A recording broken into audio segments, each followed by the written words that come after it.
Olá pessoal, a gente aqui no nosso canal Segue a Tua História e vamos lá para mais um bate-papo. Olha, não esquece de dar o like, tá? E se não se inscreveu no canal, se inscreva. Você sabe que não custa nada e é de grande valia pra gente, tá bom? Já voltamos.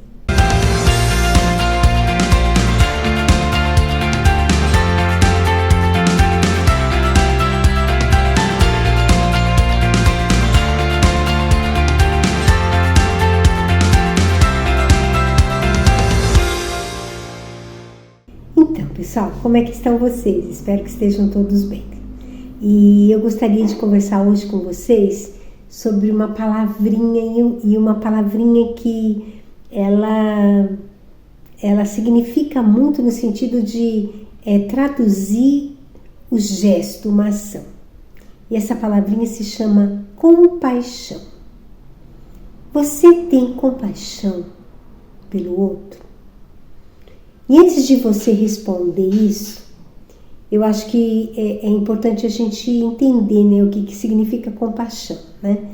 Porque nesses nossos dias de hoje, né, a gente anda assim, em momentos assim difíceis no sentido de que as pessoas vivem ligadas muito no seu celular, né? Vivem muito no seu mundo, vivem só voltados para essa questão digital e às vezes até o contato humano é esquecido, né? Não adianta a gente negar isso porque isso é verdade. Você anda na rua, as pessoas ali direto com aquele bendito celular. Não vou dizer que eu também não, né? Mas acho que eu não tô tão assim quanto, mas claro, também tem essa coisa, né? De estar muito ligada nesse bendito celular. E aí, eu estava refletindo sobre essa questão, né? O que é compaixão? Porque, na verdade, assim, a gente tem compaixão, a gente já falou sobre delicadezas, né? Lembra que eu falei no vídeo passado sobre a nossa coxa de retalhos e os pequenos detalhes, que aí eu classifico as nossas gentilezas, né? Porque são, assim, gestos mesmos, né? Assim, é uma palavra amiga, é você dar um abraço, é você dar uma flor para alguém, é você dar um sorriso. Isso são delicadezas, né? E que, claro, fazem muita diferença na nossa vida e às vezes em alguns momentos que a gente só precisa disso, de um olhar, né? De um abraço, não é verdade? Mas também tem, quando a gente fala da compaixão, a gente também não pode confundir com a questão da empatia, né? Porque a empatia é eu sentir a dor do outro, eu me colocar no lugar do outro. Mas, enfim, empatia por empatia, ou seja, eu sentir a dor do outro, me comover até com a situação do outro, me colocar no lugar do outro e não fazer nada, fica empatia por empatia. E a compaixão é a minha ação, é o que eu vou fazer para modificar aquela situação do outro.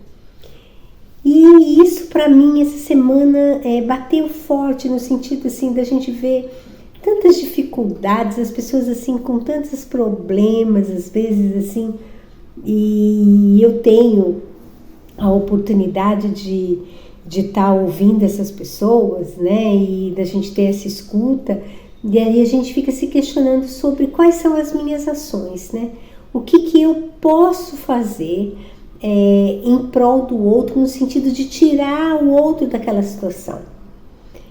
E aí é claro, né, gente, são situações que a gente tem que começar a aprimorar mesmo a nossa forma de ser, né, de treinar um pouco o nosso agir, né, porque a gente não está muito acostumado com essa questão dessa compaixão, né, de ir lá e ter essa ação, de ter uma atitude real e pontual que eu tiro o outro de uma situação difícil que o outro está vivendo.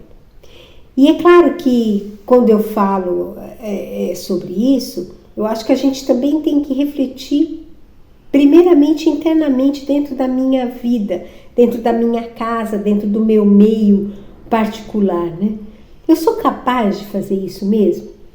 Porque às vezes a gente fica sempre pensando assim, que a tristeza, a turbulência está lá no outro, está lá na casa do outro, né? E às vezes a gente está vivendo essa turbulência e às vezes a gente está vivendo dificuldades dentro de casa mesmo.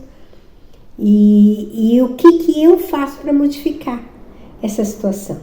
Pode ser no meu núcleo familiar, pode ser na minha família como um todo, pode ser no meu local de trabalho, pode ser com os meus amigos, enfim, situações que são pontuais, situações tristes e coisas difíceis, que pode ser a nível profissional mesmo, ou até emocional, ou até casos de saúde, de doenças assim que afligem.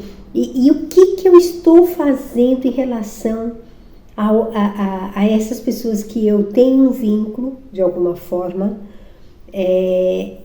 para me ajudar essa pessoa a sair disso? A gente consegue fazer isso? Ou a gente simplesmente fica só lamentando e chorando junto, ou às vezes se compadecendo, né? Falando, meu Deus, lamentando a situação, mas assim, não tenho coragem, fico ali travado, falando, não posso fazer nada. Né? Claro, gente, que eu acho que as coisas assim, cada um de nós tem o seu limite. E a gente tem que ter esse olhar, né? E fazer o que eu posso fazer, porque também a gente não é salvador do mundo, né? Mas claro que cada um de nós tem alguma coisa que a gente pode fazer pontualmente, né? E aí às vezes eu vou dar uns exemplos assim bobos, mas assim, tirar a pessoa da rua, como que eu faço isso?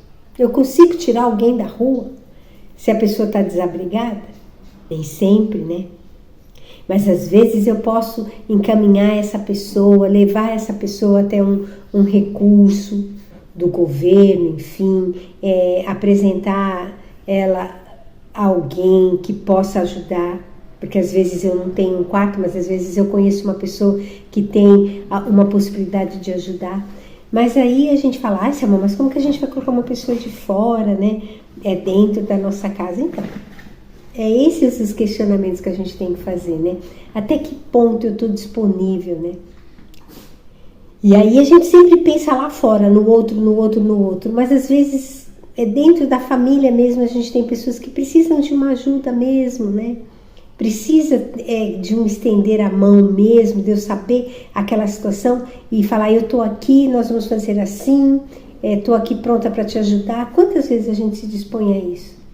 Ou às vezes a gente precisa chegar no limite, porque a gente também não tem coragem de se comprometer com o outro. Até que ponto, né, a gente exerce essa questão dessa compaixão? Porque assim, tanto a compaixão, a empatia, a delicadeza, né, elas são ligadas, né, uma ligada na outra. E até que ponto eu consigo exercitar essas 3 palavrinhas na minha vida? Ser delicada com o outro, ter empatia pelo outro e ter a verdadeira compaixão, né? É claro que isso é um movimento, gente, e é claro que isso é um exercício, né? Por isso que eu tô colocando para vocês, porque eu também me questiono muito, e estou me questionando até que ponto realmente eu consigo ajudar o outro, até que ponto eu faço diferença na vida de quem me procura. E não só os de fora, mas dentro da minha casa mesmo. Como eu tenho compaixão dentro da minha casa, com as pessoas, com meu filho, com meu marido, né? Com os meus amigos, eu tenho ou não? Ou eu simplesmente relevo e ignoro? Porque todos nós temos as nossas mazelas, temos os nossos sofrimentos, não é verdade? Às vezes a gente acha que não, a gente ignora. E aí às vezes a gente perde a oportunidade, né, de fazer a diferença na vida do outro, né, porque a gente não se acha capaz, né, ou porque a gente só quer olhar o nosso umbigo, porque a gente quer se blindar dos problemas do outro. E é claro, cada um tem o seu problema, né, eu não vou ficar vivendo só os problemas do outro, porque eu vou ficar maluca, né, isso aí também não é assim que funciona. Mas assim, até que ponto realmente eu me preocupo com o outro e até que ponto eu posso fazer a diferença nessa dificuldade que o outro tem. Vocês estão entendendo? Assim, é uma reflexão profunda mesmo, né? Porque todos nós passamos dificuldades, gente. Todos nós temos cruzes, temos assim momentos difíceis, né? E às vezes eu me pego assim, pedindo a Deus mesmo que aumente a minha fé, que me dê esperança, né? Que me dê forças e sabedoria e aumente essa fé para mim poder realmente ser um instrumento de paz, um instrumento do bem, né? Que ele possa fazer. E às vezes é só a oração mesmo que a gente pode fazer pelo outro. E a gente não pode ignorar isso, né? Porque é muito importante também. Então, gente, era essa reflexão que eu queria fazer com vocês. Eu não sei se... É claro que é um assunto muito mais profundo e a gente pode continuar em um outro vídeo, mas eu gostaria que vocês começassem a pensar nisso. Até que ponto eu realmente tenho compaixão pelo outro? Não deixa de pensar, tá bom? Então, segue a tua história. Vamos ficando por aqui. Um grande abraço e a gente se vê, tá bom? Até mais, pessoal. Obrigada.